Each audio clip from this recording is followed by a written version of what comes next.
فاز فوزا عظيما.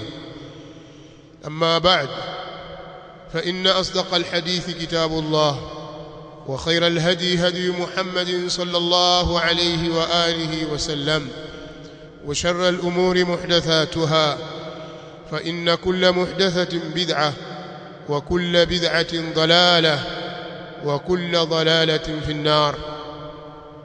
أيها الناس عباد الله، أوصيكم بتقوى الله عز وجل، فإنه قد فاز المتقون. Ndugu zangu Waislamu, tunafahamu ya kwamba tuko ndani ya miezi mitakatifu, katika siku bora, siku zilizokuwa tukufu mbele ya Allah subhanahu wa ta'ala, na kusudia kumi hili la mwanzo katika mwezi huu wa Dhulhijja. Tukiwa leo tuko kwenye tarehe 8 ya mwezi wa mfunguo 3 katika mwaka wa 1445, siku ya Ijumaa. Leo يوم الجمعة، tarehe 8 ya mwezi wa Dhulhijja ya mwaka wa 1445, ambayo ni sawa na tarehe 14 mwezi wa 6 2024. Siku ya leo ndiyo siku inayoitwa Yaumut Tarwiya, siku ambayo mahujaji wale ambao Allah subhanahu wa ta'ala amewajalia akawafikisha kuiendea nyumba tukufu iliyoko Makka kwa ajili ya kuitekeleza nguzo ya 5 ya Uislamu, siku ya leo watayaacha makazi yao waliofikizia hapo Makka kuelekea katika sehemu za Mina, wakiwa wamehirimia hija kwa ajili ya kuitekeleza ibada hii, ili kesho asubuhi wakipambaukiwa pale Mina waondoke pale waelekee katika viwanja vya Arafat. Kwa hiyo kesho ni siku ambayo mahujaji ndugu zetu Waislamu kutoka kila upande wa dunia waliomiminika Makka, kesho watasimama Arafa. Sasa kuhusu kumi hili pameshaelezwa mambo mengi na hukumu zake na fadhila zake kupitia khutba za Ijumaa katika msikiti huu na misikiti mingine ya ahli sunnah wal jamaa, kupitia durus na mawaidha mbalimbali. Lakini tuna siku hizi ambazo ziko mbele yetu, siku hiyo ya Arafa ambayo ni kesho, siku ya Jumamosi, na siku ya Eid Yaumun Nahr, Eidul Adha ambayo itakuwa ni kesho kutwa, na baada yake kuna siku 3 katika ayamu tashriq. Kwa tuna mfululizo takriban siku 5, na kila moja katika siku hizo imejaa fadhila na khairi nyingi sana. Hatutakiwi tupitwe na khairi hizo. Kwa hiyo hutuba yetu sisi itaizungumzia zaidi siku ya kesho na sehemu katika siku ya kesho kutwa ambayo ni siku ya Eid. Nataka tufahamu ndugu zangu Waislamu kwamba Allah subhanahu wa ta'ala amewapendelea khairi kubwa sana umma wa Muhammad sallallahu alayhi wa alihi wasallam kwa kuwawekea misimu ambayo watajizolea khairi nyingi na fadhila nyingi na thawabu nyingi, kinyume na umati zilizopita. Akawekea siku maalum, misimu maalum ya kusamehewa madhambi yao, akawekea siku maalum na nyakati maalum za kukombolewa na kuachwa huru wasiingie motoni. Na miongoni mwa siku hizo ni siku ya Arafa, ambayo Mtume sallallahu alaihi wa alihi wasallam katika hadithi sahihi anasema khairu duai duau yaumi Arafa, wa khairu ma qultu ana wan nabiyuna min qabli la ilaha illa Allah wahdahu la sharika lahu lahul mulku wa lahul hamdu wa huwa ala kulli shay'in qadir. Mtume sallallahu alayhi wa alihi wasallam anawaambia waislamu kwamba maombi bora ni maombi ya siku ya Arafa. Ile siku ya Arafa maombi yake ndiyo maombi yaliyo bora zaidi, na ndiyo maombi ambayo yatakubaliwa kwa wepesi zaidi, akimaanisha kwamba wewe usiipoteze fursa hiyo, isije ikakufutu ukazembea. Siku hiyo ni siku kubwa na wewe ni muhitaji. Ya ayuhan nasu antumul fuqara'u ila Allah, enyi watu nyinyi ni wahitaji, mnahitajia kwa Allah. Sote sisi tuna mahitaji makubwa kabisa, na Allah subhanahu wa ta'ala yeye ni al-Ghaniyul Hamid. Allah ni mkwasi tajiri. Sasa nyinyi ni wahitaji, mtakiwa mumuombe, na maombi bora ni yale yanayopelekwa katika siku ya Arafa, siku ya kesho. Kwa hiyo khairu du'a du'a yaumi Arafa, dua iliyo bora zaidi ni dua ya siku ya Arafa. Kwa Mtume sallallahu alaihi wasallam katika hili anatukumbusha kwamba tusije tukazembea siku kama ya kesho ikawa ni siku ya mishughuliko ya kwenda huku na kule mpaka tukasahau, au ni siku ya kukaa barazani na kupiga soga, kupiga domokaya, porojo, uongo na umbea. Kesho siku ya Arafa ni siku kubwa sana ya watu kumlilia Allah subhanahu wa ta'ala shida zao na haja zao.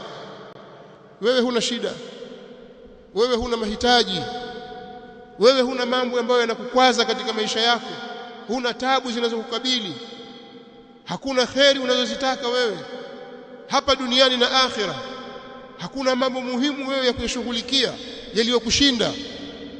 Allah subhanahu wa ta'ala amekufungulia mlango umuombe, yeye atakupa kama utatimiza masharti na vigezo. Omba. Allah subhanahu wa ta'ala yeye ni mujibu dua, ni mwenye kukubali na kuyaitikia maombi. Lakini maneno bora kabisa, wa khairu ma qultu ana wan nabiyuna min qabli, na maneno bora kabisa ambayo niliyatamka mimi na mitume waliokuwa kabla yangu katika siku kama hii ya leo, siku ya Arafa: la ilaha illa Allah wahdahu la sharika lahu lahul mulku wa lahul hamdu wa huwa ala kulli shay'in qadir. Maneno haya ndio maneno bora kabisa. Kama unataka kusema na unataka kuzungumza katika siku hii, zungumza maneno haya.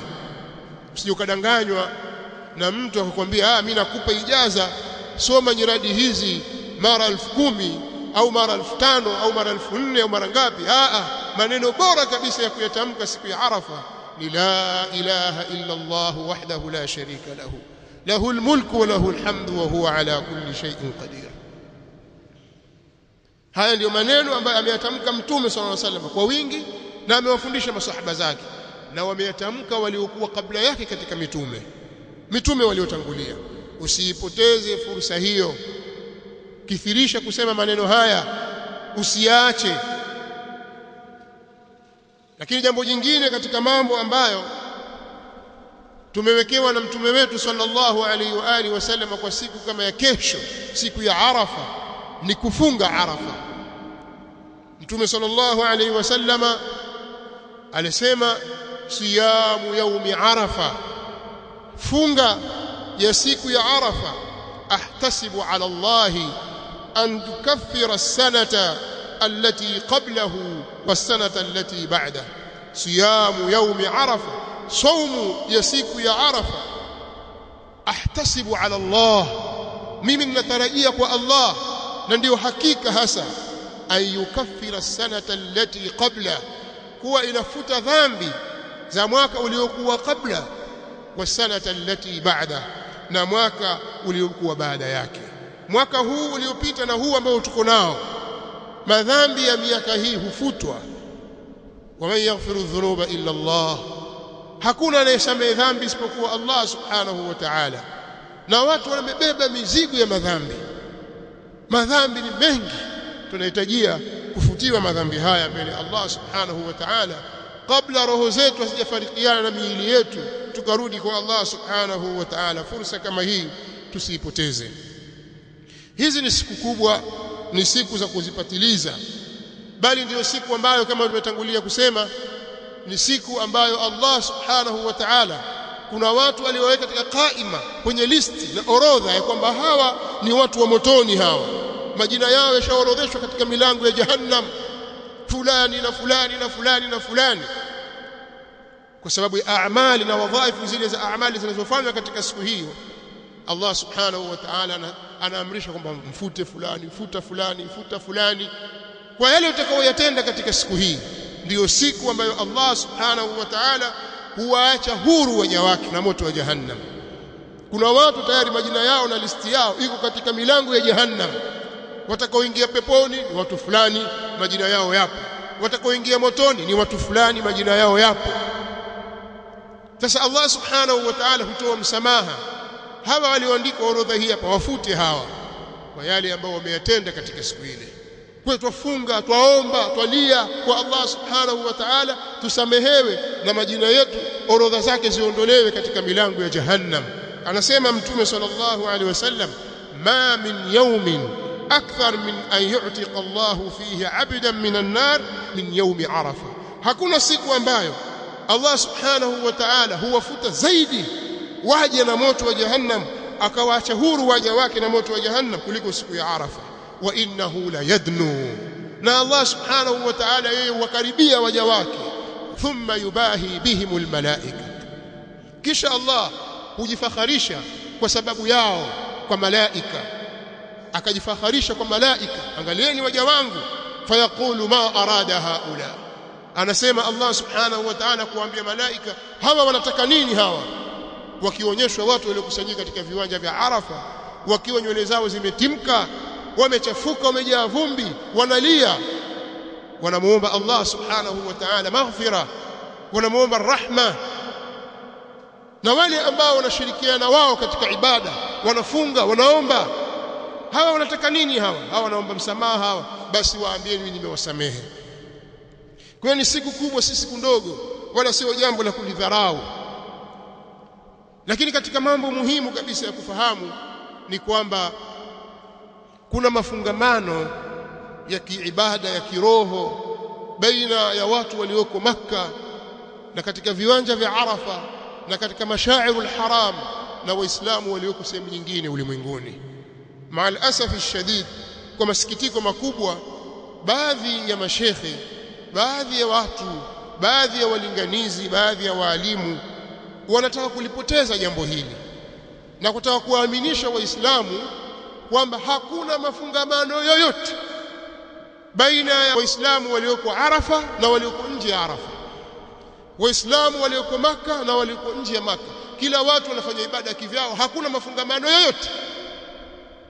Hili ni jambo limefanyika kwa kiasi kikubwa sana katika wakati huu, miaka hii michache, ambapo wanawazuoni tangu zamani wakiandika kwenye vitabu vyao wanaonyesha mafungamano ya ibada za watu walioko katika viwanja vya Arafa na Makka kwa ujumla na sehemu zake zote na wale walioko nje ya Arafa,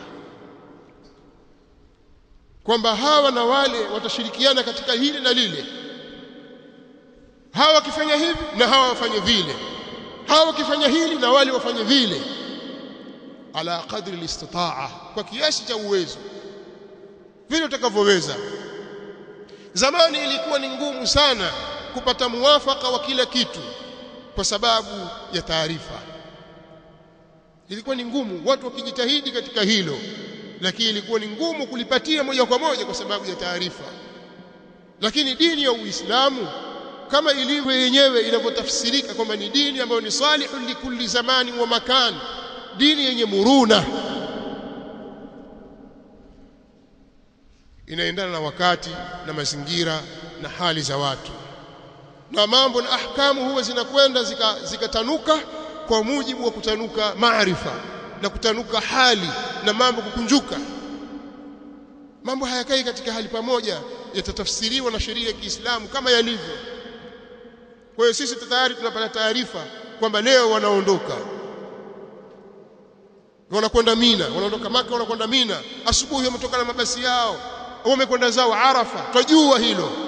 ilmu imetufikia kwamba leo ni Arafa na sasa wamesimama kwenye viwanja vya Arafa, tunajua hilo. Pengine zamani ilikuwa ni jambo gumu kulijua, labda baada ya mwezi wakirudi tuwaulize, jamani mlisimama Arafa lini? Tulisimama Arafa sisi siku ya Jumamosi. Basi na sisi pia ilikuwa Jumamosi. Kwa nini? Kwa sababu taarifa ilikuwa zinachelewa. Lakini sasa ili jambo haliko hivyo, limekuja katika hali ya utofauti kwa sababu mawasiliano yamekunjuka.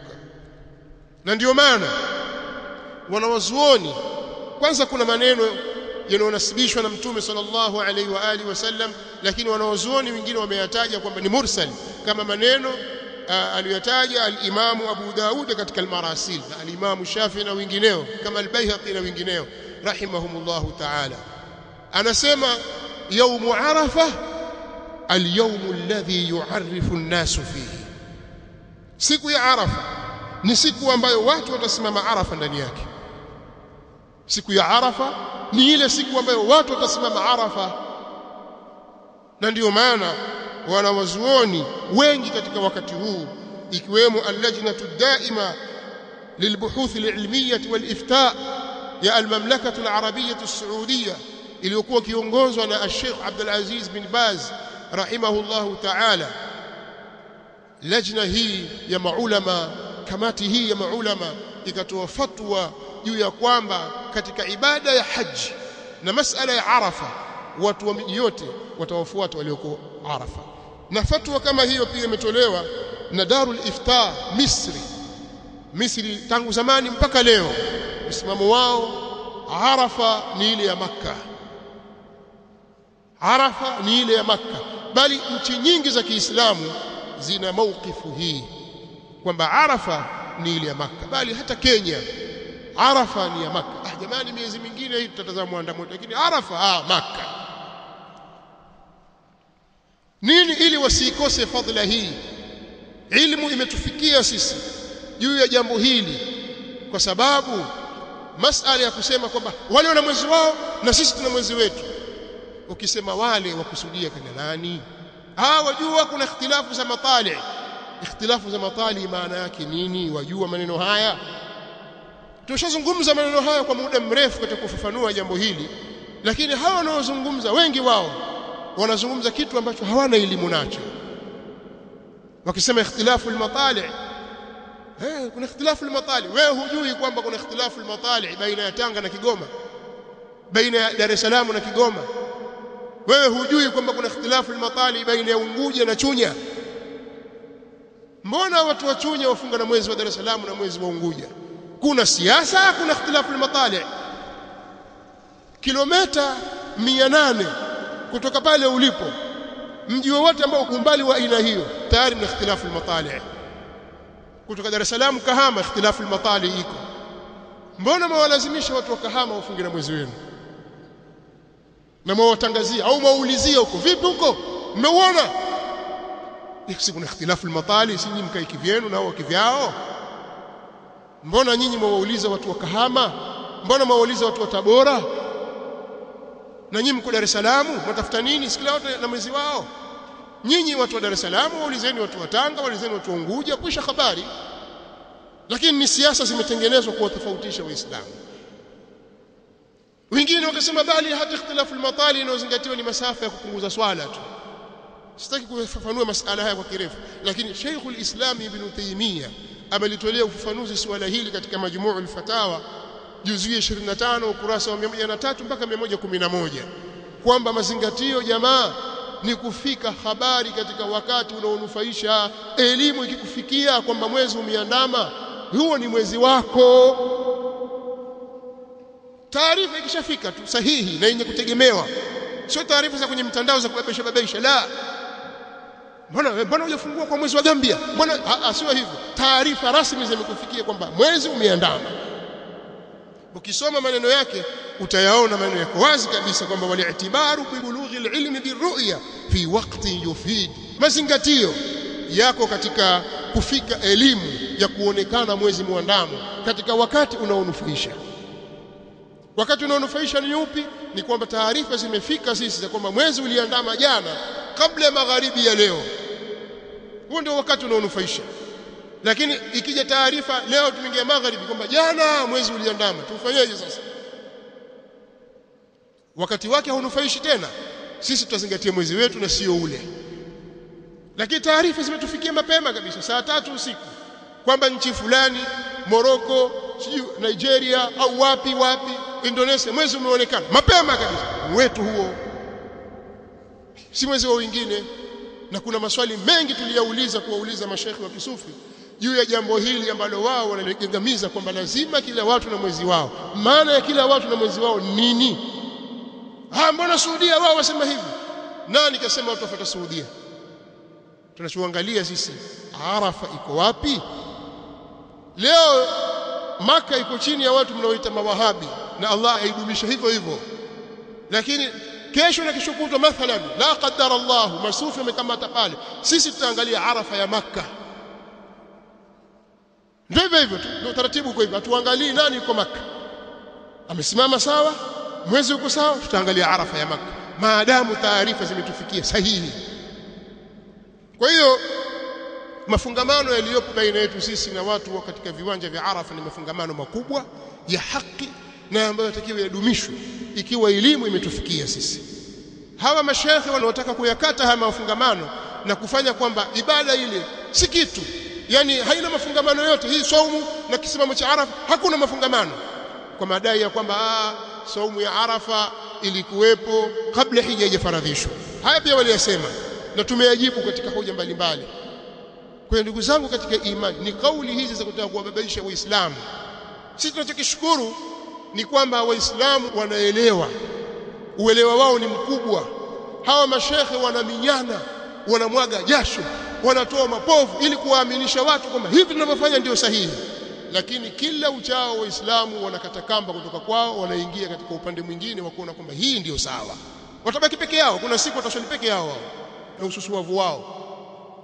Lakini Waislamu wanaelewa, huwezi kuwadanganya. Wewe endelee kudanganyika tu, lakini wenzako waelewa kwamba hii ndiyo sawa, tunatakiwa tufuate utaratibu huu. Kwa ndugu zangu Waislamu, tusisipoteze fursa hizi. Kesho ni siku kubwa ambayo hatutakiwi kuipoteza, tuifunge kesho. Siku ya Arafa ni siku adhimu, tukithirishe kumuomba Allah subhanahu wa ta'ala dua mbalimbali, shida zetu mbalimbali tumuombe subhanahu wa ta'ala, kama vile wenzetu watakapokusanyika katika viwanja hivyo wakimuomba Allah subhanahu wa ta'ala. Nasallallahu lana wa lakum at-tawfiq was-sadad. Alhamdulillahi rabbil alamin wa sallallahu wa sallama ala rasulih al-amin wa ala alihi wa sahabatihi ajma'in والتابعين لهم بإحسان إلى يوم الدين وسلم تسليما كثيرا. أما بعد، ndugu zangu Waislamu, masikitiko makubwa ni sisi kuzembea katika siku zenye fadhila. Na siku hizi Allah subhanahu wa ta'ala huwatumikia waja wake, na mara nyingi mambo kama haya hayajikariri. Fursa unapopewa mara nyingi haijikariri. Wewe tazama ni Arafa ngapi zimekupitikia katika maisha yako, wa anta ghafil, na wewe umeghafilika, umeshughulishwa tu na mambo ya kipuzi ambayo ungeakhirisha ukasema nitayafanya kesho kutwa au mtondogoo au ungefanya wiki kabla, lakini ukashughulishwa ndani ya siku ile ya Arafa. Siku 10 hizi mpaka leo imefika 8, ni siku kubwa kabisa. Umeshughulishwa na mambo mangapi wewe ambayo ungeyafanya katika siku nyingine, na wala kujishughulisha na jambo lolote la maana katika mambo ya ibada. Kwa maana siku hizi 10 katika mwezi wa mfunguo 3 kwako wewe hazikuwa na tofauti yoyote na siku nyingine katika miezi mingine. Mara ngapi imeshakupitikia mambo kama hayo na hukutumia fursa yako? Mara ngapi wewe Ramadhani imeingia mpaka imetoka hukubadilika chochote, wala Ramadhani haikuwa na taathira yoyote kwa kweli? Mara ngapi? Sasa wewe waona kwamba miaka yote itakuja hivi, itakuja tena. Wewe waona ni hivyo? La, kuna wakati itafika itakuwa hayo mambo yatakuja, wewe hauko hapa ulimwenguni, uko ndani ya kabri. Kwa hiyo fursa unapoipata itumie vyema, itumie vizuri. usiipoteze fursa hiyo. Kwa hiyo katika mambo muhimu ambayo tunatakiwa sisi tukumbushane ni suala la saumu ya siku ya Arafa, bali si kufunga tu na kukithirisha kumdhukuru Allah subhanahu wa ta'ala na kukithirisha kumuomba yeye, na hasa kumuomba msamaha na kutubu kwake kwa madhambi tunayoyafanya usiku na mchana, kutubu kwa Allah subhanahu wa ta'ala na kurudi kwake subhanahu wa ta'ala. Kuna mambo mengi ya kuyazungumzia katika kutilia nguvu ya kwamba mafungamano yapo baina ya siku ya Arafa na siku ya Eid, na wale waliosimama Arafa na kuchinja kule katika siku ya Nahr. Mafungamano makubwa yapo na akwali za wanawazuoni katika hilo ni nyingi. Miongoni mwa kauli hizo ni kauli ya Imamu Ibn al-Arabi al-Maliki rahimahullahu ta'ala katika tafsiri yake Ahkamul Qur'an, alipokuwa akitafsiri aya ya 200 takriban aya 203 katika suratul Baqara, pale aliposema Allah wadhkurullaha fi ayamin ma'dudat faman ta'ajjala fi yawmayn fala ithma alayhi waman ta'akhkhara fala ithma alayhi liman ittaqa wattaqullaha wa'lamu annakum ilayhi tuhsharun. Allah aliposema mtajeni Allah subhanahu wa ta'ala katika siku chache zenye kuhesabika, yule atakayefanya haraka akaondoka Mina ndani ya siku 2 hapana madhambi juu yake, na yule atakayechelewa akabaki pale Mina mpaka ile siku ya 3 pia hapana madhambi juu yake, kwa yule ambaye amemcha Allah subhanahu wa ta'ala. Nyinyi mcheni Allah na mfahamu kwamba nyinyi kwake mtakusanywa, iko siku mtafufuliwa. Alipoitaja kauli yake wadhkurullaha fi ayamin ma'dudat, akasema katika aliyosema wa anna sa'ira ahli al-afaqi tab'un lilhajj fiha. Hapa alikuwa akizungumzia baadhi ya wadhaifu na baadhi ya a'mal ambazo watakiwa watu wazifanye walioko haji na hasa walioko katika sehemu za Mina. Alipoeleza yale mambo yatakiwa kuyafanya, pia akawaeleza hukumu hii watu wengine walio katika miji, akasema anna sa'ira ahli al-afaq, kwamba watu waliobakia katika miji mingine tab'un lilhajj fiha, wao ni wenye kuwafuata mahujaji katika hilo, katika ibada hizo wafuate vile wanavyofanya na wao wafanye kadhalika. Al-Imam Ibn Rajab al-Hanbali rahimahullahu ta'ala katika kitabu chake Fathul Bari akatamka maneno kama haya, lakini yeye akasisitiza kuhusu kufanywa haraka kuswaliwa swala ya Eid siku ya Udhiya.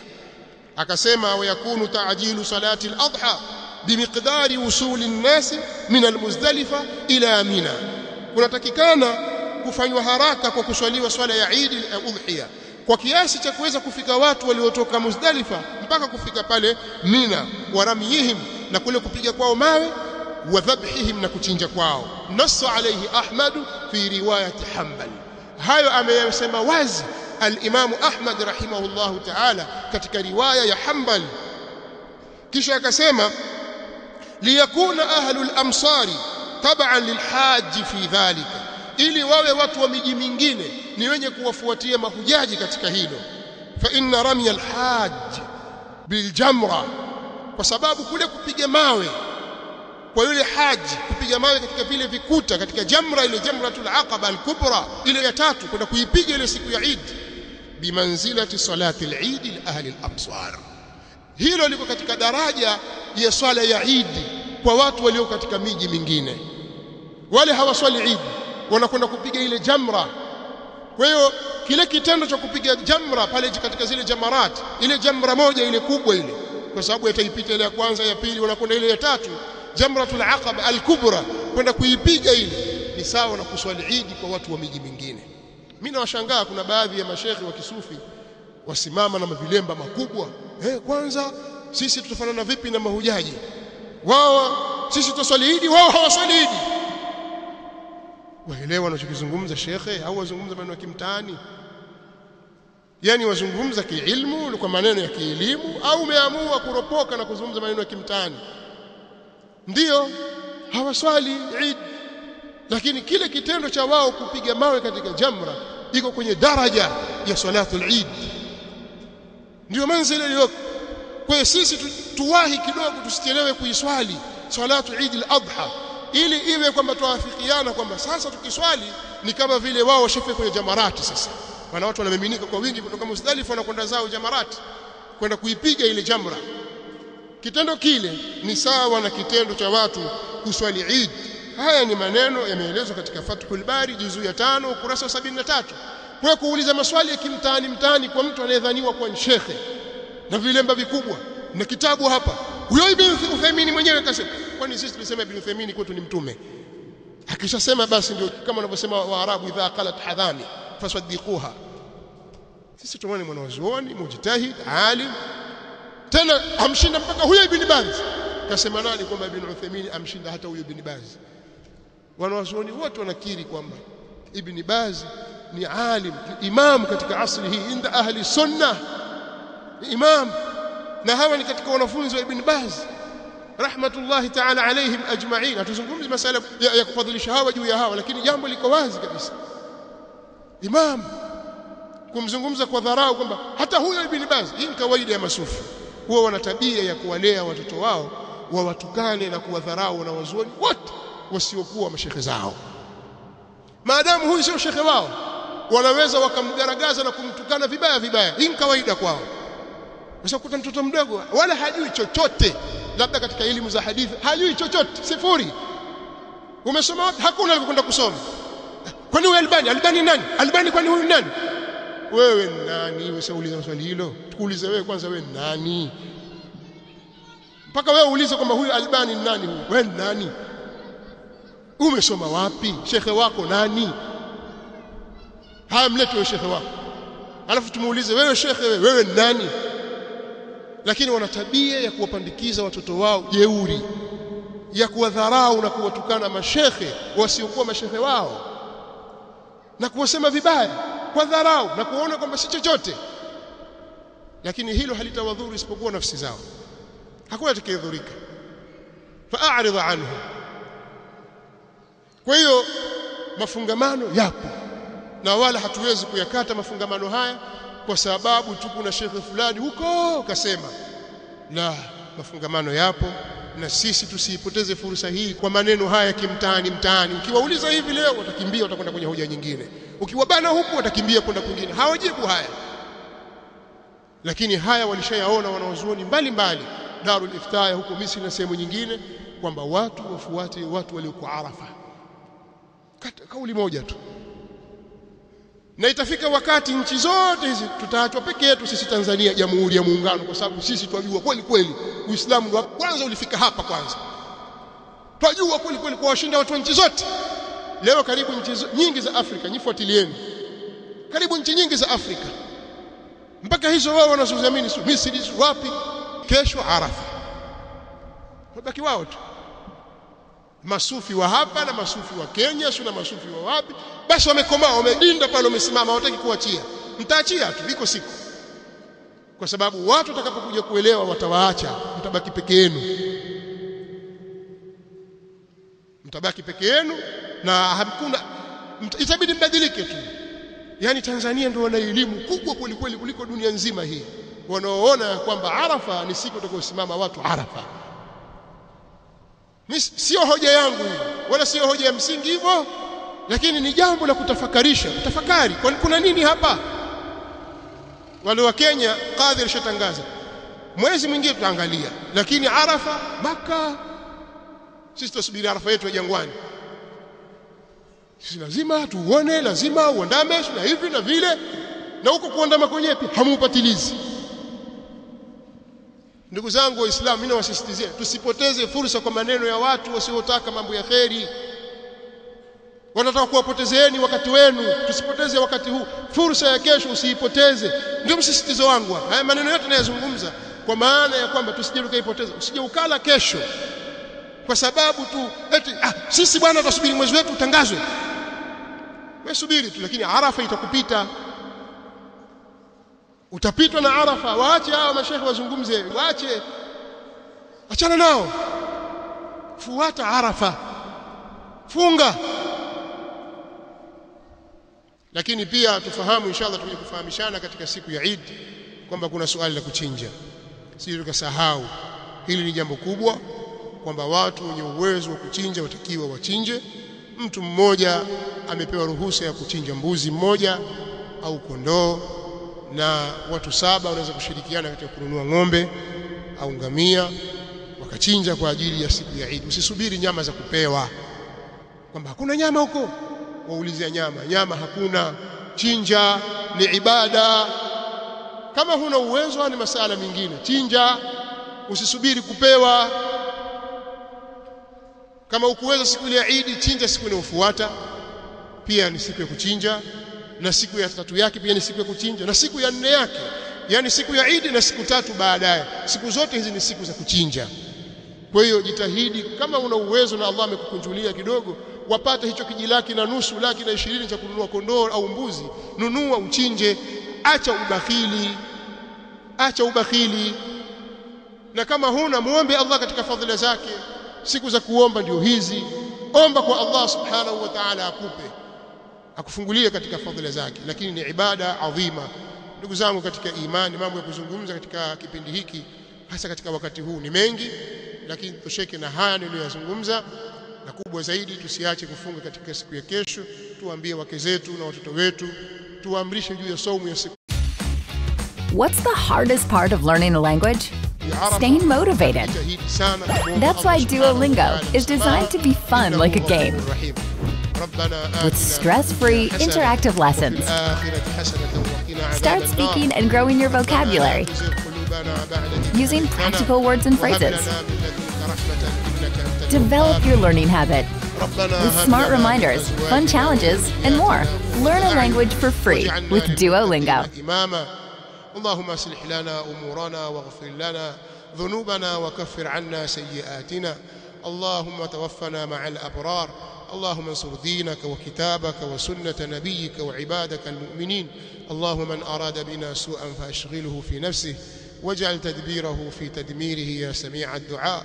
اللهم من أراد بنا سوءا فأشغله في نفسه واجعل تدبيره في تدميره يا سميع الدعاء. اللهم اغفر موتانا واشف مرضانا. اللهم اشف مرضانا ومرضى المسلمين. اللهم اشفهم شفاء لا يغادر سقما. اللهم اغفر لنا ولإخواننا الذين سبقونا بالإيمان ولا تجعل في قلوبنا غلا للذين آمنوا ربنا إنك رؤوف رحيم. وصلى الله وسلم وبارك على نبينا محمد. قوموا إلى صلاتكم. السلام عليكم ورحمة الله وبركاته.